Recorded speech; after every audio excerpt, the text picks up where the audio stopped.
వందనాలు. కూడి వచ్చిన అందరికీ వందనాలు. నా సాక్ష్యం ఏంటంటే, మీ అందరికీ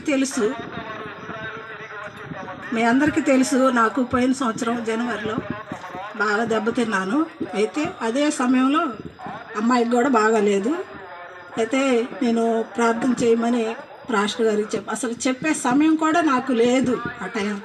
అయితే ఏదో మామూలు జ్వరం కదా అని అనుకున్నాము. అది బాగా దెబ్బతీసింది. దానివల్ల నేనైతే పాస్టర్ గారికి కూడా చెప్పకుండా వెళ్ళిపోయా. మా అమ్మ చెప్పుంటుందిలే అనుకున్నాను, అయితే చెప్పలేదు. అయితే అమ్మాయి కాసులు చెప్పిందంట అన్నయ్యకి. అప్పటికే నాకు 3 రోజులు అయిపోయింది. చెప్పినప్పుడు సంఘం అంతా ప్రార్థించారు. అన్నయ్య బాగా ప్రార్థించి నా కోసం హాస్పిటల్కి వచ్చాడు. సంఘం అంతా ప్రార్థన చేయమని చెప్పాడు. నాకైతే తగ్గింది, కానీ అమ్మాయికి కూడా బాగా ఇబ్బంది పడ్డది. అమ్మాయికి కూడా తగ్గింది, బాగానే ఉంది. అప్పుడు పెట్టుకుందాం అనుకున్నాం మేము ప్రార్థన. అయితే అప్పటి నుంచి కూడా కుదరలేదు మళ్ళీ పెట్టుకోవటానికి.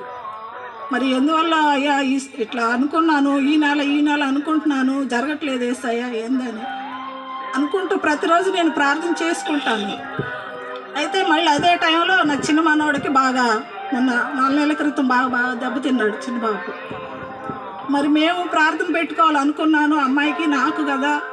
మరి ఇక్కడ నుంచి అక్కడికి ఏం జరిగిందయ్యా, ఆ బిడ్డ మరి ఈ స్థితిలో ఎందుకున్నాడు తండ్రి అని నేను మా ఉదయాన్నే ఫోన్ చేసింది అమ్మాయి. వెళ్తానే నేను పాస్టర్ గారికి ఫోన్ చేశాను. వెళ్ళి అన్నయ్య ఎత్తలే నాకు. సరే ఏంటి అన్నయ్య పనిలో ఉన్నాడో బిజీగాని అనుకొని నేనేం చేస్తా, పేటకి వెళ్ళిపోయా. వెళ్తే తర్వాత అక్కడ కూర్చొని వీళ్ళు నేను వెళ్ళేసరికి వేరే స్కానింగ్కి వెళ్ళారు. ఏడుస్తా కూర్చొని ప్రార్థన చేసుకుంటున్నా, యేసయ్యా మరి నా బిడ్డ విషయంలో నాకు కానీ నా బిడ్డకు కానీ స్వస్థతను ఇచ్చి మమ్మల్ని సజీవ లెక్కలు ఉంచావయ్యా. మరి నీ గొప్ప కార్యం మరి నా మనోడి పట్ల కూడా చూపించయ్యా అని కూర్చొని కళ్ళు మూసుకొని ఏడుస్తున్నా. నేను ఏడుస్తుంటే నాకు ఎవరో చెప్పినట్టు మాకు ఎందుకు ఏడుస్తున్నావు అని నన్ను ఎవరో తట్టినట్టు అనిపించింది అక్కడ. నాకు వెంటనే అనిపించి యేసయ్యా ఏంటో ఎట్లా అనిపిస్తుందని నేను ఏడుస్తున్నాను. ఇంకా చుట్టుపక్కల జనం నన్ను చూస్తూనే ఉండారు. అయితే అంతలోకి నాకు వెంటనే మళ్ళీ చేతిలో ఫోన్ మోగుతుంది. ఎవరో నాకు చేస్తున్నారని ఇట్లా కళ్ళు తెరిచి చూస్తే అన్నయ్య మా వాణి ఏం కాదు, నేను ఆల్రెడీ ఇక్కడ ప్రార్థనలో కూర్చున్నా, అందుకే నీ ఫోన్ ఎత్తలా, నువ్వు ఏడో మాకు ఏం కాదు నీ మనోడికి అని చెప్పి అన్నయ్య నాకు ధైర్యం చెప్పాడు.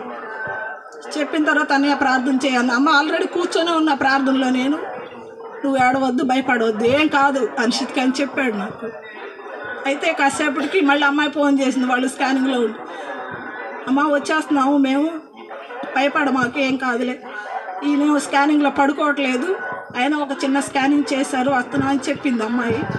చెప్పిన తర్వాత వచ్చింది, బాగానే ఉందమ్మా అంది. కానీ డాక్టర్ గారు ఏంది, ఆయన ఏడిస్తే ఏం చేస్తే అది చేయని, ఆయన ఏది కావాలంటే అది అన్నాడంట. ఆయన పట్టుకున్నదల్లా వదిలిపెట్టాలి, అట్లా లేదంటే పడిపోతాడు 3 సంవత్సరాల వరకు అని చెప్పాడంట. అట్లాగే వచ్చినాక మళ్ళీ 2-3 సార్లు అట్లా పడిపోతానే ఉన్నాడు. నేను చెప్తున్నా అన్నయ్య సంఘంలో అందరికి చెప్తున్నా, అందరు ప్రార్థన చేయండి అమ్మని చెప్తున్నా. చేశారు చాలామంది నా ముందే, నేను విన్నాను కూడా అనిశ్చిత గురించి ప్రార్థన చేసినవాడు. ఇటు విజయం అక్క కానీ ఇందరం అక్క కానీ అందరికీ చెప్పా నేను. నన్ను రమ్మంది అమ్మాయి, నువ్వు రా, నా వల్ల కాదు నేను చూసుకోలేపాదు, ఒకళ్ళు ఎత్తుకుని తిరగాలి ఆయన్ని, ఇంకా వెనకెడితే మనిషి ఉండాలి. అయితే ఇంకా ఏడ్చుకుంటా వెళ్ళిపోతుందా. చర్చిలో ఉండగా ఆ రోజు ప్రార్థన చూసుకుని వెళ్ళిపోదామని ఎవరు పలకరిచ్చినా అన్నయ్య చెప్పాను నేను, ఎవరు పలకరిచ్చినా నాకు ఏడుపు వచ్చేస్తుంది. చిన్న బాబు ఏంటయ్యా రాత్రి పడిపోయాడు, 2ంటికి పడిపోయి అని చెప్తుంది మా అమ్మాయి. ఇంకా ఆయన గురించి వెళ్ళాను, ఒక 10 రోజులు ఉన్నాను. అయితే దేవుడు నామానికి వందనాలు స్తోత్రాలు. ఆయన ఎన్నో గొప్ప కార్యాలు మా జీవితాల్లో చేశాడు. అప్పుడు కూడా మేము ప్రార్థన పెట్టుకోవాలనుకున్నాం, కానీ కుదరలేదు, ఎందుకైనా పడిపోతుంది. సరే కొత్త సంవత్సరం వచ్చింది కదా, ఈ జనవరి పెట్టుకుందాం, ఫిబ్రవరి పెట్టుకుందాం అనుకుంటానే ఉన్నాం, వెనక పడిపోతుంది. ఇక మా అబ్బాయి మాల వేసుకున్నామా ప్రార్థన పెట్టుకుందాము, ఇప్పటివరకు పెట్టుకుందాం అనుకుంటున్నావు కానీ కాలేదు అంటున్నాడు. అయ్యా మంచిదే నువ్వు చెప్పావు కదా చేద్దాంలే అనుకున్నాం. అయితే మా కుటుంబంలో ఎన్నో మేలు చేశాడు ఆ గొప్ప దేవుడు. ఈనాడు మమ్మల్ని సజీవ లెక్కలో ఉంచి నన్ను కానీ నా బిడ్డను కానీ మనోడిని కానీ ఇప్పటివరకు క్షేమంగా కాచి కాపాడి మమ్మల్ని సజీవ లెక్కలు ఉంచినందుకు ఆ దేవునికి వందనాలు స్తోత్రాలు చెల్లించుకుంటున్నాను. ఈ చిన్న సాక్ష్యం దేవుడు దీవించును గాక. బాబు విషయంలో కూడా అందరూ ప్రార్థన చేయండి. బాబు మరి మాలేసుకున్నాడు, మరి వేరే ఉద్యోగానికి వెళ్ళాలని చూస్తున్నా కానీ అది ఏదో ఒక కాగితం ఆలస్యం అవుతుంది. మరి ఎందు నిమిత్తం అవుతుందో నాకైతే తెలియదు, కానీ అది రావాలని అందరూ ప్రార్థన చేయండి. మీ అందరికి వందనాలు, పాస్టర్ గారికి వందనాలు. ఈ చిన్న సాక్ష్యం దేవుడు దీవించును గాక.